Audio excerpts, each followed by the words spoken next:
प्यारी साथ संगतियों, अभी एक यहाँ पर्ची लिख के आई और उसमें आया है कि पिताजी आपने 5-6 साल तक बच्चे को कैसे संभालना है वो तो सिखा दिया, अब 5-6 साल से लेके आगे बच्चों को कैसे संभाला जाए, अगर हो सके तो उस पर आप व्याख्या कर दें।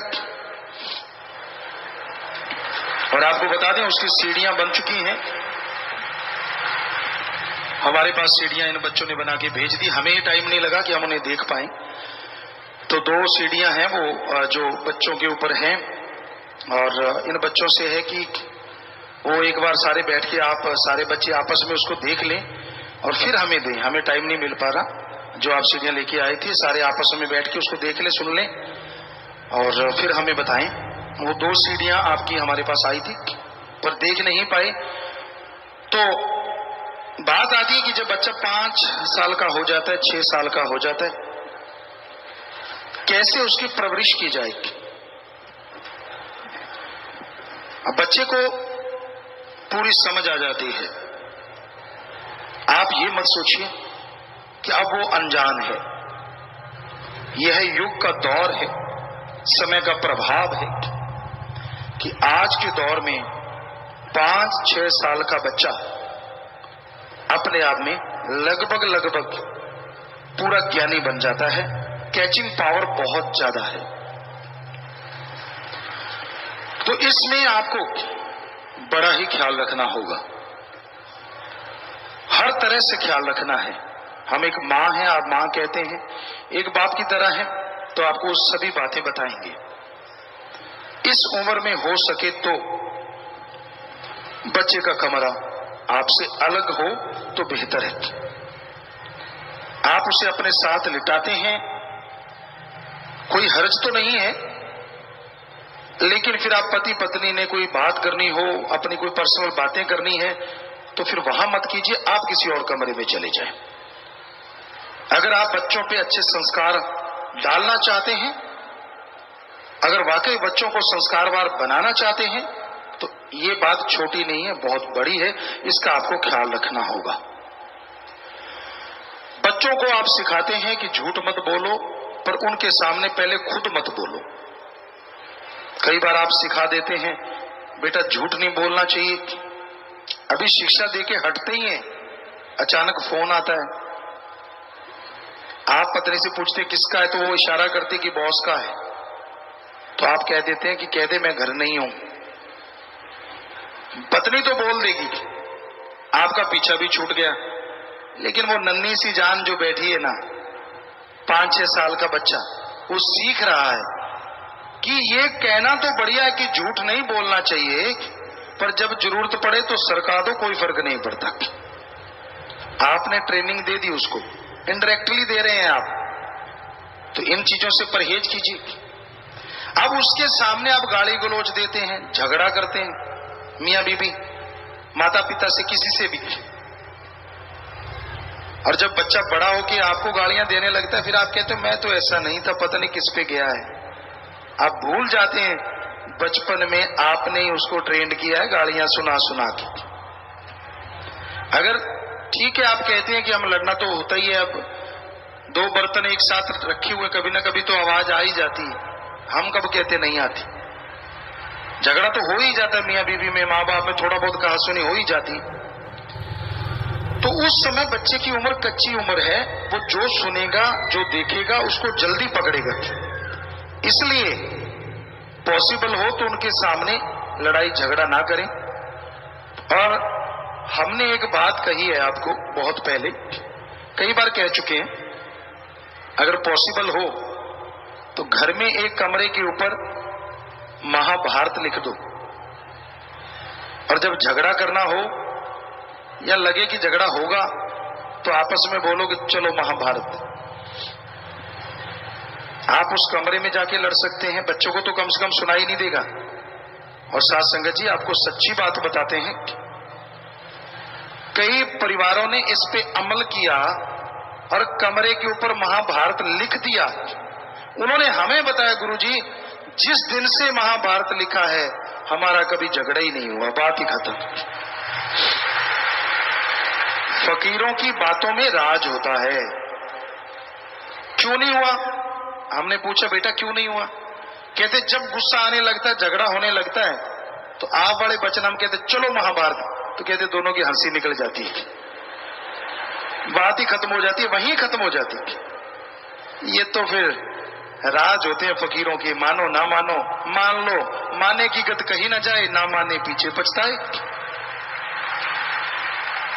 तो बच्चों पे आपको देखना होगा, उसको एक फ्रेंडली व्यवहार करें। उसको मारना, उसको पीटना, ये गलत बातें हैं। सेंसिटिव माइंड होता है बच्चे का उस टाइम। आप मारते हो, पीटते हो, गाली गलौज करते हो, डराते हो, उसके दिमाग में बैठ जाता है और वो बच्चा फिर नॉर्मल नहीं रहता, अननॉर्मल हो जाते हैं उसके थॉट्स, उसके विचार भटकने लग जाते हैं, वो डरने लग जाता है। हो सकता है वो सपने में डरे, हो सकता है दिन दिहाड़े डरे, पर वो आपसे बेइंतहा डरता है तो उससे कोई गुनाह करवा भी ले कोई दूसरा, या उसके साथ कोई धक्का कर भी दे, वो आपसे शेयर नहीं करेगा, क्योंकि वो डरता है आप मारोगे, पीटोगे, बुरा हाल कर दोगे।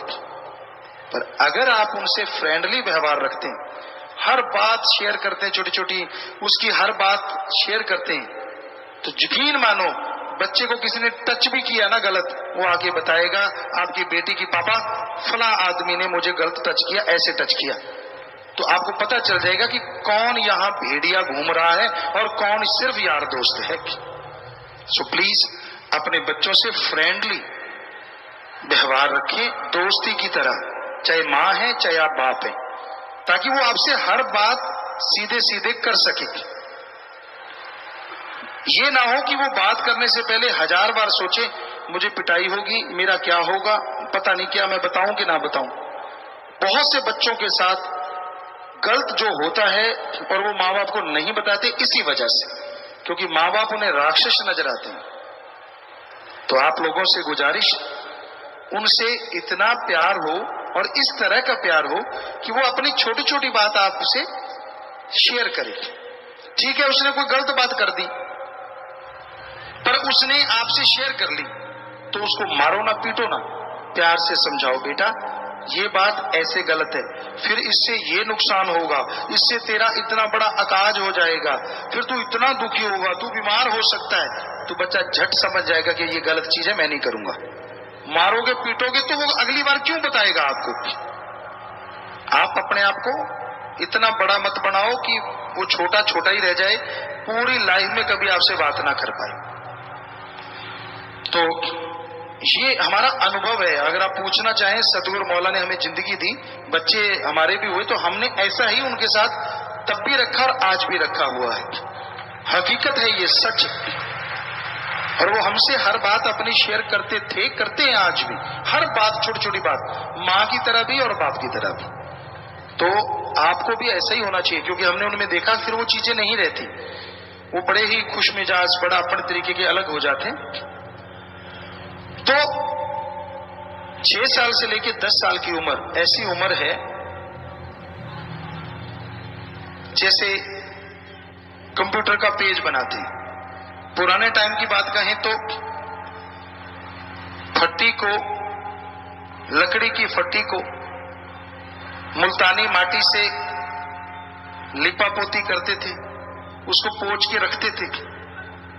5 से 10 साल की उम्र वो है कि वो फट्टी बिल्कुल तैयार है, आप जैसे कलम से अक्षर डालोगे उसके अंदर वो बनते चले जाएंगे और पूरी लाइफ उसकी उसी से निर्भर करेगी, उसी के ऊपर डिपेंड रहेगा वो बहुत हद तक। इसलिए सोच समझ के कलम चलाइएगा। अपने बच्चों को शिक्षा दो इंसानियत की, धर्मों की, शूरवीरता की। उसे डराइए मत। सोता नहीं, माऊ आ जाएगा। ये पंजाबी वालों का माऊ बहुत बड़ा है। हमने काफी इतिहासकारों से पूछ लिया, ये माऊ बला क्या है, अभी तक पता नहीं चला। पर आप में से बहुत सारे होंगे जिनको माऊ से डराया गया था बचपन में। जी जी हाँ, बहुत सारे हैं। हाँ हाँ, हमें पता है, क्योंकि पंजाबी में सो जा बेटा, नहीं सोता, माऊ आ जाएगा, झट से सो गया। अब वो ना बाप को पता है माऊ क्या है, ना बेटे को पता है माऊ क्या है, तो क्यों डराते हो? आखिर उसके डर तो बैठ गया ना कहीं। कोई बाथरूम में डराते हैं, कोई किसी चीज से डराते हैं, क्यों? मतलब क्यों डराते हैं आप? बच्चे को आंखों का डर ही काफी है। अगर डाल सको सही ढंग से, अगर आपको बर्ताव करना आता, वो गलती करता है, बेहद हटता ही नहीं, तो आंखों का डर काफी होता है बजाय मारने पीटने की। क्योंकि फ्रेंडशिप है तो आंखों का डर भी बहुत बड़ा डर बन जाता है। तो फिर बच्चों की आती है पढ़ाई, क्योंकि आप आजकल तो शायद 2.5 साल की कोई ताड़ देते हैं, पहले टाइम था 5 साल की उम्र होती थी, पर आजकल चलो 4 साल 3 साल जो भी आप बच्चे को पढ़ाई में डालते हैं, बच्चे को खुद भी पढ़ाएं और एक गेम के अंदाज से पढ़ाएं। कोई पोएम सिखाते हैं, आपको डांस आए ना आए, लेकिन उस तरह का डांस करके दिखाएं हल्का सा, कोई माँ या बाप, तो हमें लगता है बच्चे को बड़ा इंटरेस्ट बनेगा और वो बड़ी जल्दी उस पोएम को सीखेगा बजाय उसको बिठा के सिखाने की। हाँ, आप खाना खा रहे हैं, एप्पल है, आप दिखाते हैं कि ये देख ये एप्पल है, ये ऐसे बाइट करते हैं, तो वो फट समझ जाएगा कि वो अपने आप ही गाता रहेगा उन चीजों को और वो सीखता जाएगा। तो सिखाने का अंदाज ऐसा होना चाहिए, बच्चे को ये ना लगे कि मेरे पे बोझ डाल रहे हैं, बच्चे को ये लगे कि वो इंजॉय कर रहा है, वो पढ़ नहीं रहा बल्कि इंजॉय कर रहा है, और उसी इंजॉयमेंट में वो 3 साल का 4 साल का 5 साल तक होते होते तो पता नहीं कितना ज्ञान हासिल कर सकता है अगर आप थोड़ा सा ध्यान दे दें तो। कई माँ बाप कहते हैं हमारे पास तो टाइम नहीं होता, ये तो बकवास है, ये तो झूठ है। टाइम नहीं होता तो फिर आप सुबह सुबह पोटी मत जाया करो, टाइम नहीं होता तो सुबह सुबह ब्रेकफास्ट मत किया करो, टाइम नहीं होता तो लंच मत करो, टाइम नहीं होता तो डिनर मत करो, टाइम नहीं होता तो सो मत। नहीं कहते इनके लिए तो टाइम है, तो फिर बच्चों के लिए टाइम क्यों नहीं है? सब झूठ है आपका, बहानेबाजी है आपकी। टाइम तो आपके पास है, पर आप उस टाइम को देने की बजाय कहीं और लगाना ज्यादा पसंद करते हैं। आप फिक्स कीजिए कि ये टाइम मैं अपने बच्चे को दूंगा ही दूंगा। हमारी संस्कृति सिखाइए उसे, भावना रहित नहीं, भावना सहित आप उसे सिखाएंगे तो उसके अंदर भी भावना पैदा होगी। वो रोबोट नहीं बनेगा, इंसान बनेगा। इंसानियत की परिभाषा सिखाइए, ईश्वर के नाम से उसको जोड़ दीजिए, क्योंकि आपने गर्भ में मालिक का नाम जपा है तो वो उससे तो जुड़ा ही हुआ है। ईश्वर के नाम से जोड़ें, 4 साल के बच्चे को जोड़ सकते हैं आप। और उसके साथ साथ देशभक्ति, इंसानियत का जज्बात उसके अंदर ठोक ठोक के भरिए, शूरवीरता उसके अंदर ठोक ठोक के भरिए, उसको मजबूत बनाएं, चाहे वो बेटी है चाहे वो बेटा है। कई बार होता है बेटों को तो मजबूत बनाते हैं, बेटियों को वैसे ही छोड़ देते हैं, ये तो बेचारी है, ये तो अबला है। अरे अबला नहीं, आज के दौर में सबला बनाने की जरूरत है, उन्हें मजबूत बनाने की जरूरत है। सो बच्चियों को, बेटे बेटी को पूरा स्ट्रांग बनाइए, पूरा मजबूत बनाइए। कई लोग कहते हैं पिताजी बचपन में अगर बच्चे को पावर की ट्रेनिंग देंगे तो उसकी हाइट छोटी रह जाएगी। आगे कौन सा 7.5 फुट के हैं सारे, बिना ट्रेनिंग दिए आपने 7 फुट का कर लिया किसी को, वो तो माँ बाप के जीन्स हैं, उतना ही रहेगा, थोड़ा सा फर्क पड़ सकता है। डॉक्टरों से पूछ सकते हैं आप, हमें जो लगता है आयुर्वेदा के अकॉर्डिंग बच्चे को कितना भी मजबूत करते जाओ, हमें नहीं लगता कि उसकी एक्सरसाइज करवाने से उसकी ग्रोथ कम रहेगी, बल्कि ये लगता है कि उसकी ग्रोथ ज्यादा होगी बजाय कम की, क्योंकि वो स्ट्रांग होगा, स्ट्रांगली सांस लेगा, स्ट्रांगली सोचेगा, बॉडी पावर होगी। तो हमें नहीं लगता। ठीक है, उसको वेट लिफ्टिंग का जो है बहुत ज्यादा हैवी वेट मत करिए, उससे थोड़ा सा ये हो सकता है कि उसकी हड्डियों में थोड़ा बदलाव आ सकता है, वो मुड़ सकती हैं, या जितना कुछ उम्र के अकॉर्डिंग बनता है उतनी को उसको पावर ट्रेनिंग देनी चाहिए। जैसे उनके अंग पैरों को मोड़ना, योगा के आसन करवाना, तो ये इससे कोई फर्क नहीं पड़ता। इससे क्या होगा, अगर वो उस समय में उसके अंग पैर मुड़ने शुरू हो गए तो फिर ये नहीं कि चलते चलते उसकी कोई नाड़ी चढ़ जाएगी या आगे पीछे पैर होने से उसकी कोई दर्द हो जाएगा। वो स्ट्रांग ही इतना हो जाएगा कि वो चाहे कैसे भी गिरता है, कैसे भी कुछ है, टांगी दोनों ऐसे निकल जाते तो कोई फर्क नहीं पड़ता, ऐसे निकल जाते तो, क्योंकि वो पहले से ही ऐसा हो गया है। तो ये करना चाहिए हर माँ बाप को। और छोटी उम्र में बच्चे को तैराकी सिखाओ, ये बहुत बहुत फायदेमंद है, बहुत ही फायदेमंद है। ये एक ऐसी एक्सरसाइज है जो सिर्फ एक्सरसाइज नहीं, जान भी बचाती है। और ये ऐसी एक्सरसाइज है, अगर कोई तैराकी करता, बच्चे शुरू से तैराकी करना सिखा देते हैं और वो कंटिन्यू करते रहते हैं, तो ये जिम की भी शायद उसको जरूरत ना पड़े, क्योंकि पैर के अंगूठे से लेके सिर तक उसकी सारी एक्सरसाइज, सारे अंग, उसके जो मसल हैं वो वर्क करते हैं। क्योंकि हम ये इन चीजों को जानते, खेलते हैं, तो पता है हमें। तो ये जरूरी है कि अगर आप सिखा सके तो, पर केयर टेकर होके सिखाएं, क्योंकि थोड़ा डेंजर भी होता है। पानी में आप उसे सिखाते हैं पूरा पास रह के, पूरा ध्यान देके कि को पिताजी आपने कहा था बच्चों को छोड़ के चले जाओ, नहीं, ये गलत है, क्योंकि वो छोटा है, उसको पता नहीं है कब सांस ज्यादा फूल गया या ना। तो ये जरूरी है, ये चीजें आप अपने बच्चों को ट्रेन करें। पढ़ाई का हो गया, शूरवीरता का, भक्ति का, इंसानियत के जज्बात का ये पाठ उसके अंदर पढ़ाते जाइए। खाना सिखाइए, उसे रफाहत जाना सिखाइए, क्योंकि कई ऐसे होते हैं महानुभाव जो बच्चों को बहुत देर तक ये चीजें सिखाते ही नहीं, खुद ही नहलाते रहते हैं। नहीं, 4-5 साल की उम्र काफी होती है, और उसके पहले ही अगर सिखा दें, शाबाश। नहीं तो इस उम्र में तो 100% बच्चे को अपने आप नहाना आना चाहिए, अपने आप कपड़े पहनने आना चाहिए, अपने आप बाथरूम वगैरह जाना आना चाहिए, टॉयलेट वगैरह जाना आना चाहिए। इसमें वो परफेक्ट होना चाहिए, आप पे डिपेंड नहीं होना चाहिए। जितना वो ऐसे परफेक्ट होता जाएगा, उतना ही वो बच्चा मजबूत होता जाएगा, स्ट्रांग होता जाएगा, और जितना आप पे डिपेंड रहेगा, उतना ही बड़ा होके वो कमजोर बनेगा, उतना ही वो हर किसी पे डिपेंड रहने की उसकी आदत बन जाएगी। तो बातें तो हम आपको सच्ची बताएंगे, जचे न जचे वो आपकी मर्जी है, हमारा काम बताना होता है, आगे उसको मानना नहीं मानना वो आपकी मर्जी है। कई माँ बाप नशा करते हैं, बच्चों के सामने शराब पीना, बच्चों के सामने सिगरेट पीना, इससे बड़ा गुनाह कोई हो नहीं सकता। इससे बड़ा बच्चों को गलत बनाने का कोई और आसान तरीका ही नहीं कि आप उनके सामने शराब पिए, उनके सामने सिगरेट, नशा करें। इससे ज्यादा और कोई तरीका ही नहीं जो बच्चे को राक्षस बना देगा। क्योंकि हमने देखा है बचपन में कई बच्चे होते थे हमारे साथ, वो कहते थे हम पी के आए हैं। यार कैसे पी लिया आपने इस उम्र में? कहने के पापा ने पी थी, बोतल खाली छोड़ दी, लेकिन बोतल में फिर भी एक घूंट बची हुई थी, हम वो चढ़ाए। कहते यार पापा सही चीज पीते हैं, बड़ा मजा आता है। अब जरा सोचिए, अगर वो बच्चे बड़े होंगे तो क्या बनेंगे? नशेड़ी बनेंगे ना। जब आपने उसको सिखा दिया है, क्यों आप ऐसा कर रहे हैं? मत कीजिए ऐसा।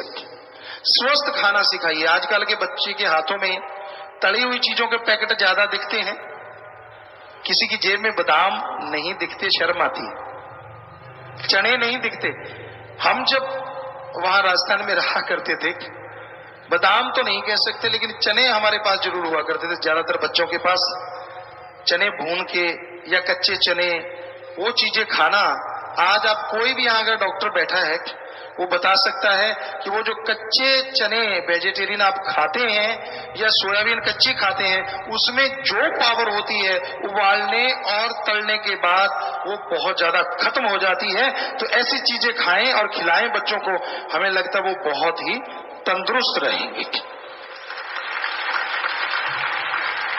पर आप पीछा छुड़ाने के लिए उसे चिप्स खिला देते हैं, दे दो पैकेट, मत्था मारता रहेगा। यार आपा चुगलियां करते हैं, माँ खास करके। बाप भी खैर वैसे ही है, कोई फर्क नहीं, थोड़ा ही फर्क है।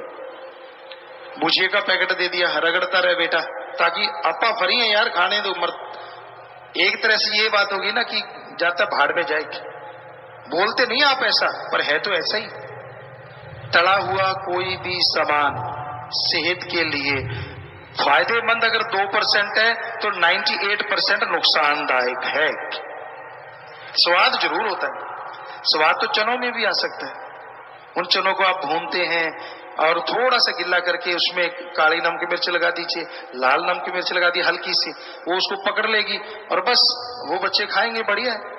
इसमें क्या, चीनी अगर मीठा ही खाता है तो चनों में बूरा शक्कर जो होती है, बूरा चीनी होती है, वो मिक्स कर दें चनों को पीस के, और उसकी आप थोड़ा सा घी लेके तो उसकी आप छोटी छोटी टिक्कियां बना सकते हैं। बच्चों को मजा भी बढ़ाएगा और वो मीठी भी होंगी, स्वाद भी, टेस्टी भी बहुत होंगी।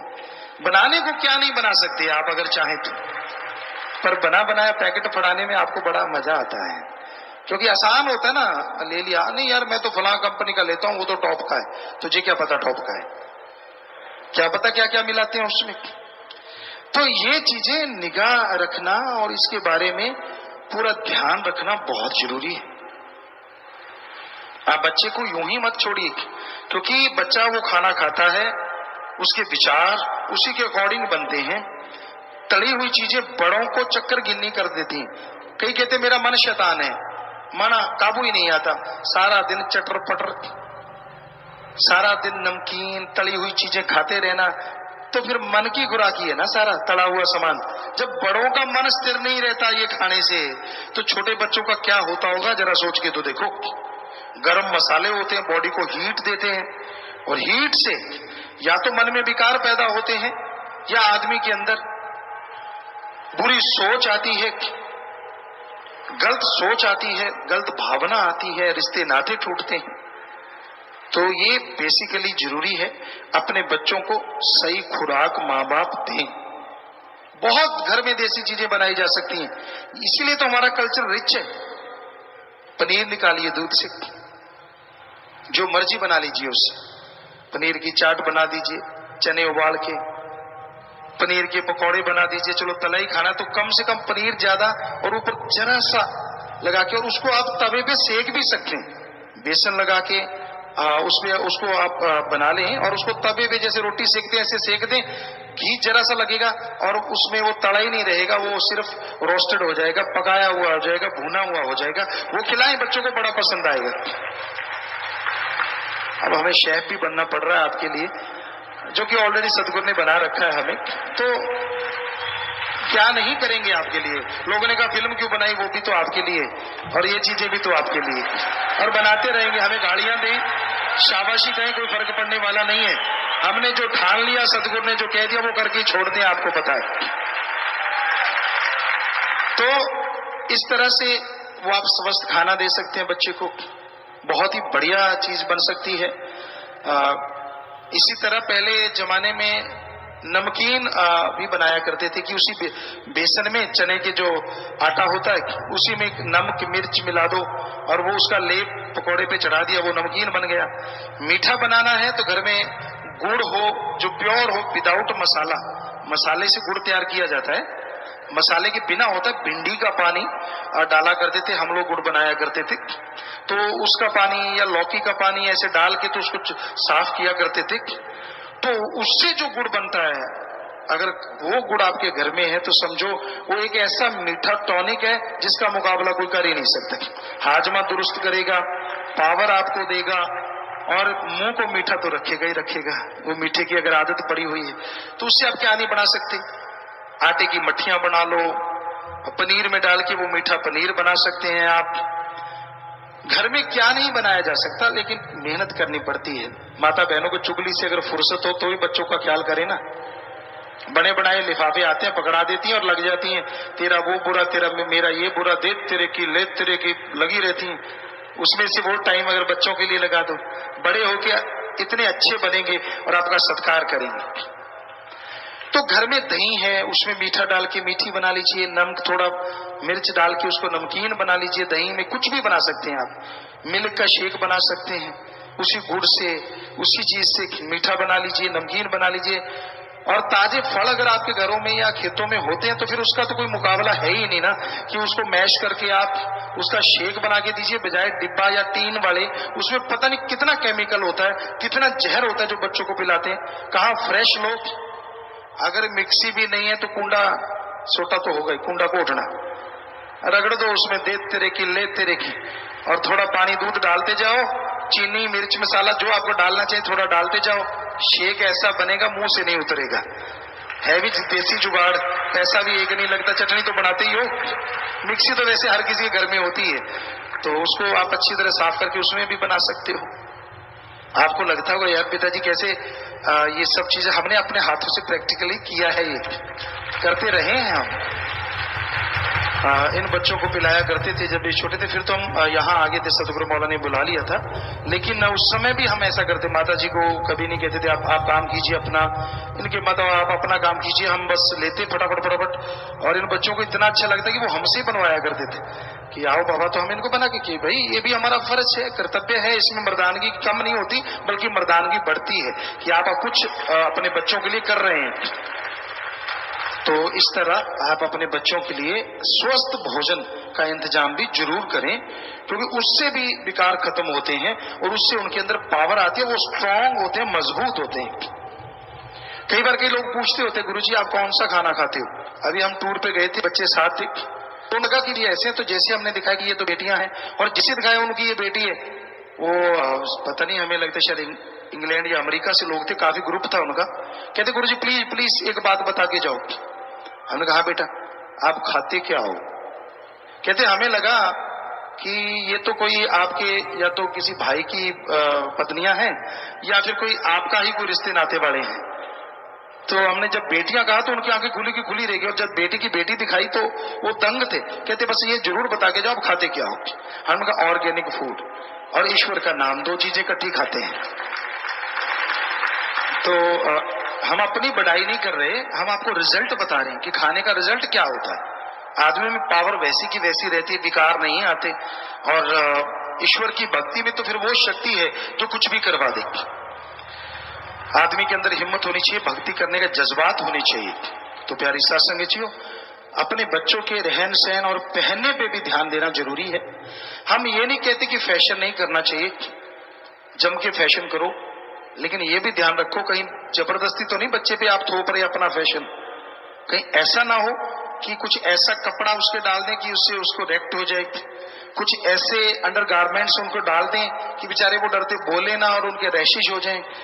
थोड़ा सा ये ध्यान देना भी जरूरी है कि यहाँ कॉटन की जरूरत है वह कॉटन, और जहाँ फैशन की जरूरत है वह फैशन का कपड़ा डालना चाहिए, ताकि बच्चे को सही ख्यालात भी रहे और वो फैशन में भी किसी से पीछे ना रहे, उसको हीन भावना ना आए कि आप अपनी मर्जी थोपते। नहीं बेटा कच्छा ही पौना गोड्या तक, और बच्चा कहते मैं तो कैपरी डालूंगा। क्या होती है कैपरी, छोड़ फटेदार कच्छा पा दूं तो सोचो बेचारा क्या बनेगा, कार्टून ही बनेगा। तो मतलब जैसा देश वैसा भेष। पंजाबी में एक कहावत है, सियाने लोग जो बनाया करते थे ना वो सही होती थी, खाइए मन पौंदा और पहनिए जग पौंदा। खाओ वो जो खुद को सूट करता हो और पहनो ज्यादातर वो जो दुनिया में अच्छा लगे। ये तो नहीं हम कहते कि दुनिया वाले कहते नंगे हो जाओ तो नंगे हो जाओ, ऐसा गलत है। पर कहने का मतलब कि थोड़ा सा जैसा माहौल चल रहा है, लोग पैंट है जीन्स पहनते हैं और आप वहां फटेदार पजामा पहन के घूमोगे तो नेचुरली कुछ अलग है, पर बड़ा ही अलग है, अजीब अलग है। तो वो अजीब अलग नहीं करना, कुछ अलग करना है। तो फैशन में अलग है तो बात अलग है। तो इस तरह छोटे बच्चे को भी आप सेंस दें, सिखाएं कि भाई पहनना भी एक कला है, खाना भी एक कला है। आप खाते हैं और उसको कैसे चम्मच से फोक से वो खा सकता है अगर आपको खाना आता है तो, अदरवाइज स्कूल में उनको ट्रेनिंग दिलवाएं, क्योंकि आज का युग ऐसा ही है। इसमें ये नहीं है कि हाई फाई हो गया। चम्मच और फोक कांटा तो हर किसी के घर में होता ही है लगभग, गरीब से गरीब के घरों में हमने देखा है, और उसमें खरीदने में ज्यादा टाइम नहीं लगता, पैसे नहीं लगते। उससे उसको खाना आ गया तो हमें लगता है कहीं भी वो मात नहीं खाएगा बड़ा हो, वरना तो कुश्ती भी लड़ते रहते, कहीं ऐसा भी होता है। एक बार एक आपको जिक्र सुनाते हैं, एक पार्टी में हम लोग बैठे थे, आपको पहले भी सुनाया था कि जो नहीं सिखाते थे। पार्टी ऐसी जगह पे थी कि सभी वहां फोक और चम्मच थे, सब लोग जैसे गुलाब जामुन रख दी तो वो सभी ने एक एक दो दो ले ली। अब ये कायदा है कि एकदम से सारी प्लेट मत उल्टाओ, कई होते हैं सीधे यार दूसरा सारे ले जाएगा, पहले रख लो, 15-20 पहले रख लेते, मेंटलिटी बनी होती है। को जैसा माहौल सिखाएगा वैसे सीखेगा ना। तो मेनली कायदा आज के युग का यही है कि आप एक दो उठा लें, तो सभी ने एक दो उठाई, उसने 4-5 उठा ली, चलो कोई बात नहीं, फिर भी कोई बात नहीं। तो ब्लैक वाली गुलाब जामुन थी जो हार्ड होती। अब सभी लोग खाने का तहजीब थी, खा रहे थे चम्मच और फोक से, कि उसको यूं थोड़ा तिरछा करके चम्मच उस पर लगाते हैं और उसको थोड़ा सा हल्का सा ऐसे कट करना होता है तो वो कट जाती है। अब वो देसी आदमी है, उसने 5 पहले रख लिए, पता था नहीं, ये तो सीधा हाथ से खा ले तो भी कोई हर्ज नहीं, लेकिन उसको लगा नहीं ये सारे खा रहे तो खाऊंगा मैं भी। अब उसने तड़ाक से चम्मच उठाया, मारा तड़ाक, गुलाब जामुन वो या मेज पे गई और चम्मच प्लेट पे तड़क, आवाज आई, सारे देखने लगे क्या हो गया। धीरे से चम्मच पीछे खींच ले कि मैंने नहीं किया, पता नहीं किसने किया। खुद देख भी रहा है कि मेरी गुलाब जामुन छिपेगी यार। अब सबको पता चल गया, अंदर ही अंदर सारे हंस रहे हैं।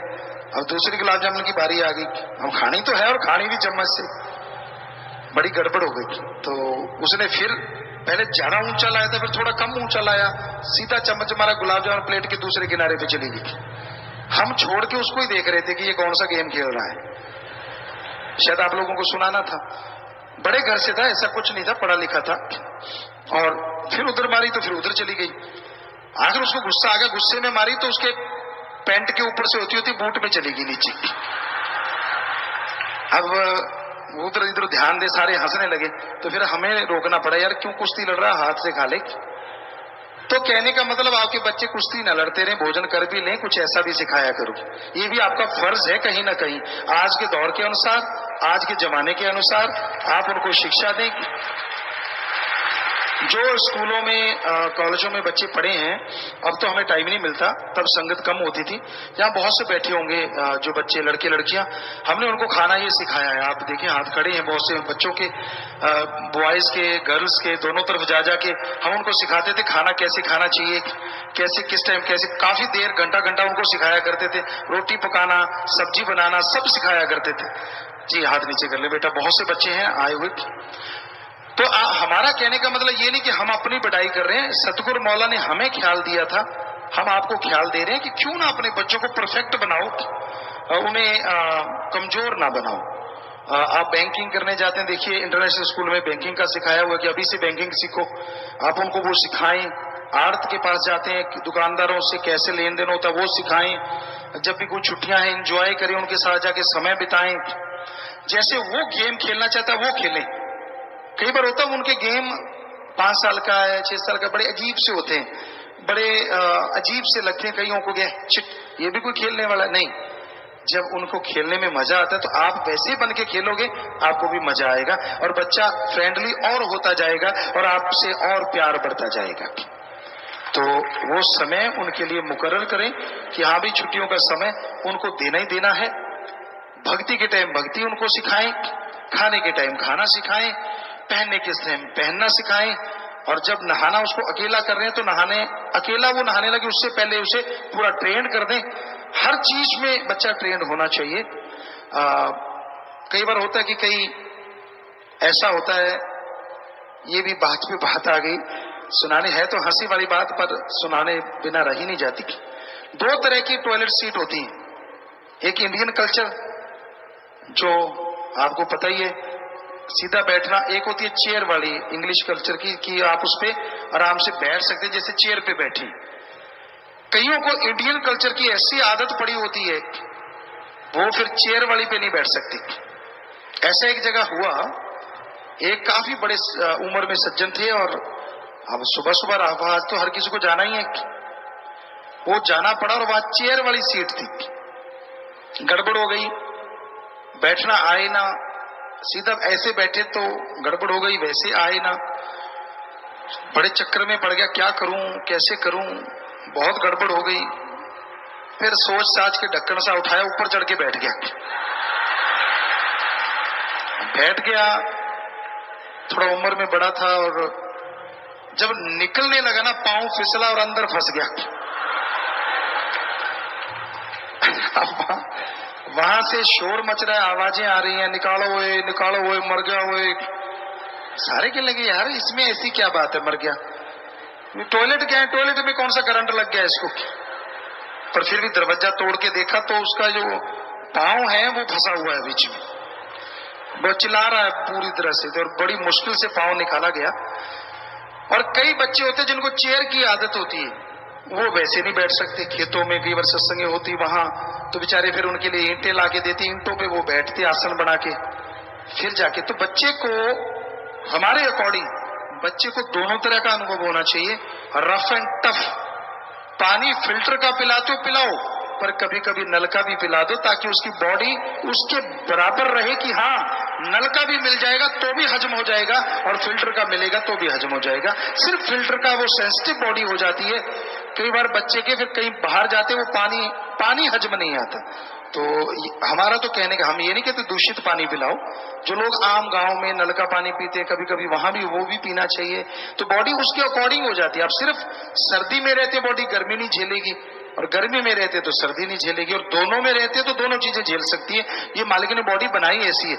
ये 52 डिग्री तक हमने देखा अजमा के आराम से झेल सकती है, और -4-5 डिग्री तक वही बॉडी वो भी झेल सकती है। ये हमने अजमाया हुआ है, जैसे आप बना सकते। तो बच्चे को हम ये नहीं कहते कि ध्यान ना रखें, लेकिन उसको थोड़ा सा रफ टफ अगर आप उनको सिखाएंगे, मजबूत करेंगे, तो वो बहुत अच्छा बनेगा, बहुत स्ट्रांग बनेगा। पर ध्यान रखना भी जरूरी है, केयर टेकर हैं आप उसके। ये ना हो कि लापरवाही कर जाएं, हमारी बातों को किसी और तरीके से लगा लें, हम ये नहीं कहते। केयर टेकर बन के रहिए, ध्यान जरूर रखिए, लेकिन बच्चों को शुरू से आत्मनिर्भर बनाना सिखा दीजिए, तो वो बड़ा होकर बहुत ही अच्छा बनेगा, नेक बनेगा। तो ये बातें आज के लिए काफी है। हमें लगता है कि आप 5 से 10 साल के उम्र के जो बच्चे हैं उनको इस तरह से सिखाएं, वो सोते समय सुमन करके सोएं, ताकि अच्छे सपने आए, अच्छी भावना उनके अंदर पैदा हो। गुरु मुर्शिद कामिल पीर फकीर इंसान जब धारण कर लेता है, पूरन गुरु पूरन मुर्शिद, ये जहान तो क्या दोनों जहान में उसका हाथ नहीं छोड़ता। मुरीद कितना भी हाथ छुड़ाए, मुरीद कितना भी दूर चला जाए, पर गुरु के दिलो दिमाग में हमेशा उसका प्यार, उसकी मोहब्बत बनी रहती है, कोई दूर नहीं कर सकता। क्योंकि गुरु अपने मुरीदों को, दूसरे शब्दों में अल्लाह वाहिगुरु गॉड खुदा राम की भक्ति करने वालों को जब जोड़ता है तो वो मालिक से जोड़ देता है। उसी के चरणों में उनकी हाजिरी नाम के समय सीधी लगवा देता है, और दूसरे शब्दों में कहें तो उनका नाम भगवान के दिलो दिमाग में छाप देता है। वैसे तो मालिक सबको जानते हैं, कण कण में जर्रे जर्रे में मौजूद हैं, पर संत पीर फकीर का भी एक फर्ज होता है, कर्तव्य होता है, जब वो नाम देते हैं तो अपने मुरीदों को सिर्फ इस धरती पे नहीं, अगले जहान में मालिक की गोद में ले जाते हैं। जिस तरह एक फोटो लेके जाएं या वीडियो लेके जाएं, उनसे भी ज्यादा सीधा लाइव ही वहां ले जाते हैं कि ले मालिक ये तेरी औलाद तेरे को सौंपी। तो फिर वो औलाद इधर उधर दौड़ती है तो कर्मों का फल भोगती रहती है, लेकिन ये नहीं होता कि मालिक उसे छोड़ देगा, छोड़ता कभी नहीं। क्योंकि इस कलयुग में जोड़ने वाला एक पीर फकीर होता है, तोड़ने वाले लाख होते हैं। आपके घर में कलह क्लेश हो रहा है, आप मालिक से दूर हो रहे हैं, खुश होने वाले आपको दुनिया में हजारों मिल जाएंगे, पर सच्चा हमदर्दी वही है जो दर्द मनाए, यार ये तो मालिक का प्यारा था, दूर क्यों हो गया, फिर से जोड़ दे तो उसके घर में भी बरकतें उसी समय शुरू हो जाती हैं। तो इसलिए पीर फकीर के दर पे जब इंसान चल के आता है, उसके राह पे जब इंसान चलने लग जाता है, तो उसे किसी चीज की कमी नहीं रहती सिवाय एक मन को रोकने के। और मन भी रुकता है अगर पीर की बात को माना जाए, फकीर की बात को माना जाए। आप सुमरन के पक्के बन जाओ, घंटा सुबह शाम करो, सेवा किया करो, मर्यादा में रह के परहित परमार्थ करो,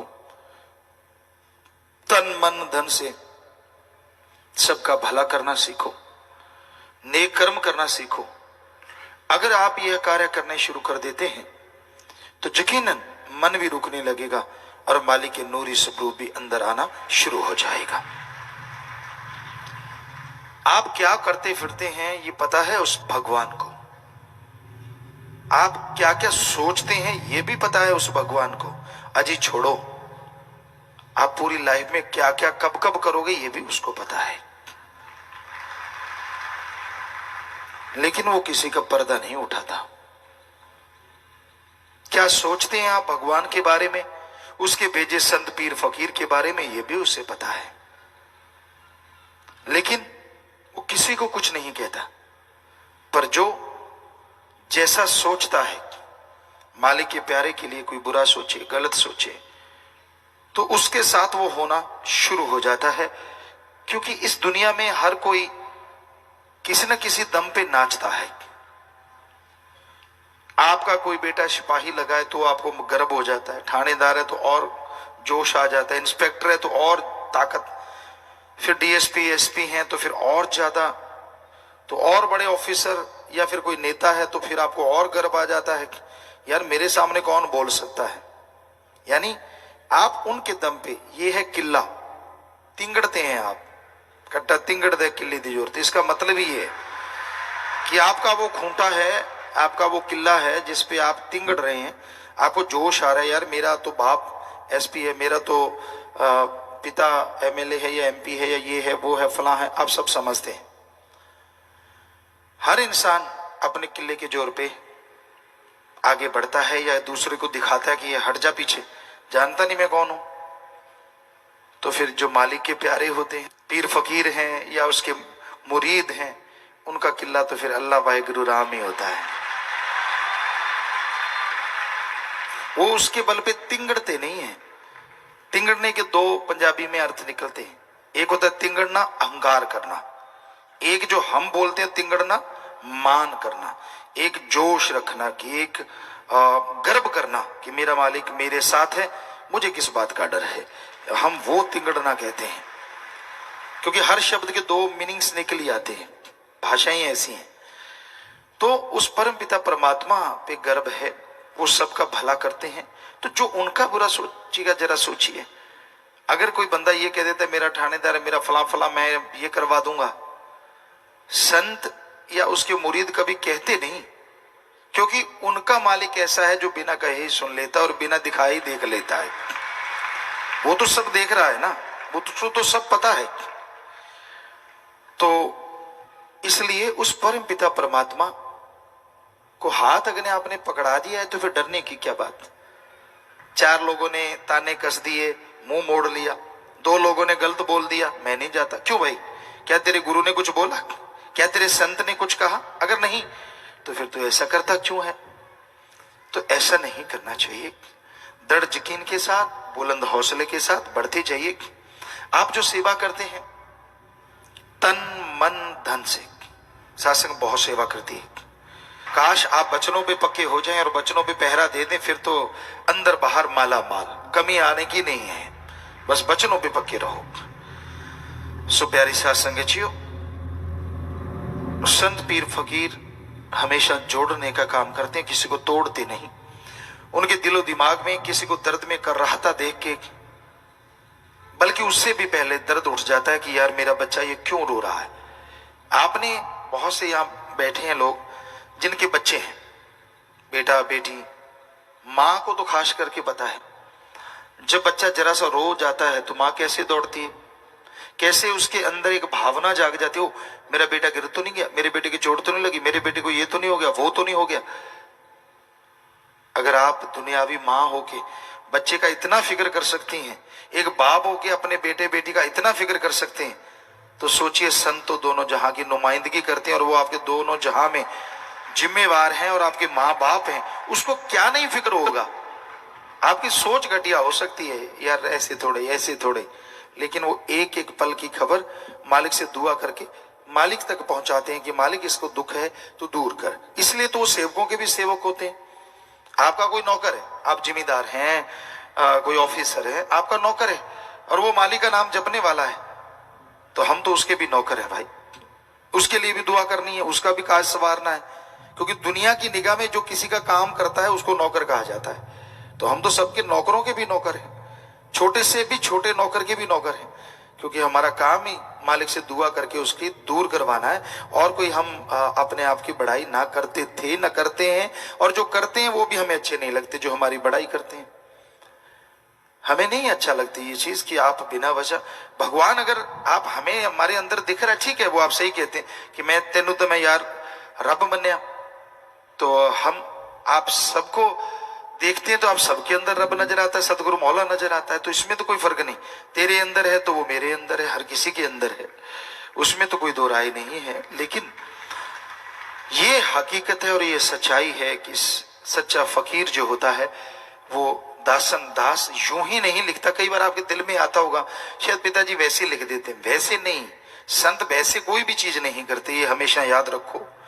उसका 100% कोई ना कोई बात होती है, 100% सच होता है। तो यही सच है कि आपका अगर कोई नौकर है, कोई टॉयलेट साफ करने आता है लेकिन उसने नाम ले रखा है, तो हम तो उसके भी नौकर हैं। यही सच्चाई है, क्योंकि उसके लिए भी दुआ करना हमारा फर्ज है, कर्तव्य। दुआ ही नहीं करते, उसके काज संवारने के लिए मालिक से प्रार्थना करते ही रहते हैं। सो भाई, ये फकीरी है, इसी का नाम फकीरी है, करने वाला मालिक है। कई बार होता है कि इतने चमत्कार दिखाए, उनको ये सजा वो सजा, और अब तो इतने चमत्कार। हमने कभी कहा आपको चमत्कार दिखाएंगे? किसी ने कोई भी बता दे, अब की नहीं कह रहे, हम 1948 से कह रहे हैं, आज तक किसी को बोला हो कि तेरे को चमत्कार दिखाएंगे, हम नीचे बैठ जाएंगे। तो आप इसी से समझो कि आप सच्चे फकीर से जुड़े हैं। जब उसका नाम जपेंगे, यही मालिक ने काल को वचन दिए थे कि अगर कोई फकीर आके नाम जपवाएगा और मुरीद सच्चे दिल से जपेगा, फकीर सच्चा होगा, तो उसे कदम कदम पे चमत्कार होंगे, कोई रोक नहीं पाएगा। आप पता होता नहीं, ज्ञान होता नहीं, कहीं की बात कहीं जोड़ देते हैं ना, वो कहते हैं ना पंजाबी सो नहीं सपा नहीं, वो बड़ी बात। जितना ज्ञान हो उतनी बात करनी चाहिए, लंबी चौड़ी ये वो पता रत्ती भर नहीं होता। तो हकीकत ये है कि हम चमत्कार का कहते ही नहीं, कभी नहीं बोलते। कोई माई का लाला बताए किसको बोला तेरे को चमत्कार दिखाते हैं, तो हुई बात, आप उससे जोड़े, तो ये तो कोई मतलब ही नहीं बैठता। हमारा तो मकसद होता है, ले बेटा नाम ले ले। आप कभी जाम नाम के टाइम में सुन लो, हम ये कहते होते हैं भाई अंधों को आंखें मिली, कैंसर के इलाज ठीक हुए, पर हमारी कोई गारंटी नहीं। भावना आपकी है, करने वाला भगवान है। इसके अलावा कभी शब्द बोला हो तो बताएं। तो चमत्कार वो होता है कि हम गए, हम देखो अभी पल में तेरे को ये कर देंगे, देखना अभी उड़ाने लग जाएंगे, तो हो गया कि भाई हम ऐसा कर रहे। तो मतलब ही नहीं है, ये फकीरी जामा ऐसा होता है, इसमें ऐसा मतलब ही नहीं होता। हाँ, ये भगवान ने तब कहा था काल को, जब उसने वचन ले लिए कि तेरा कोई फकीर जाके चमत्कार नहीं दिखाएगा, प्रत्यक्ष दिखा के किसी को बदलेगा नहीं। अरे चमत्कार दिखा के बदलना होता तो दुनिया के राजे को ना बदलते, सारी दुनिया बदल जाएगी अपने आप। एक छोटे मोटे इंसान को क्यों दिखाया जाए? वो कहेगा चलो मेरे को चमत्कार हुए, सारे नाम लो, सारे नाम, बात खत्म 2-4 दिन में, और चलो सारे वापस। तो ऐसा नहीं है। काल की नगरी में काल को मालिक ने वचन दिए कि हाँ, मेरा कोई संत कोई फकीर आके जाहिरा तौर पे चमत्कार नहीं दिखा सकता, पर वो मालिक मेरा नाम बताएगा, मुरीद उस पर दृढ़ यकीन करेगा, सच्चा संत होगा, उस पे दृढ़ यकीन करेगा, अगर वो सुमरण करेगा तो उसे कदम कदम पे चमत्कार अपने आप आते जाएंगे। और ऐसे ही हो रहा है यहाँ मुरीदों के साथ। तो ये शास्त्र नाम शाह मस्तान दाता का रहमो करम है, उनकी दया में रहमत है। और हमेशा रूहानियत का ज्ञान इतना गहरा होता है, इतना गहरा होता है, इसे समझना चाहिए पहले, फिर बोलें आप। जब तक आप समझे कुछ नहीं है, बिना वजह रूहानियत की बजाय आप दुनियावी बातें करते रहे, हंसते रहे, हंसाते रहे, वो ज्यादा अच्छी होती है। वरना तो समझ नहीं आती। लोग सोचते हैं यार हाँ बात तो सच्ची है, नहीं, बात सच्ची ये है जो हम आपको बता रहे हैं, ये 100% सच है, ये है रूहानियत। इसको आप चाहे 1000 बार बता दो लोगों को कि नहीं भाई ऐसा है, तो बताइए ऐसा। तो कहने का मतलब हम गुस्से नहीं है किसी से, 1% भी कभी गुस्से नहीं होते। ये भ्रम पड़ जाता है यार तेरे को मजा आया, तेरे को नहीं, ऐसा कुछ नहीं होता। अपने बच्चे को समझाना गुस्सा नहीं होता, उसको कुएं में गिराना गुस्से से भी खतरनाक होता है। तो यही सच्चाई, यही वास्तविकता है। तो प्यारी सात संगतियों, सुमन करो, सेवा करो, दृढ़ यकीन बुलंद हौसले रखो, तो मालिक उतनी ही ज्यादा झोलियां भरता जाता है।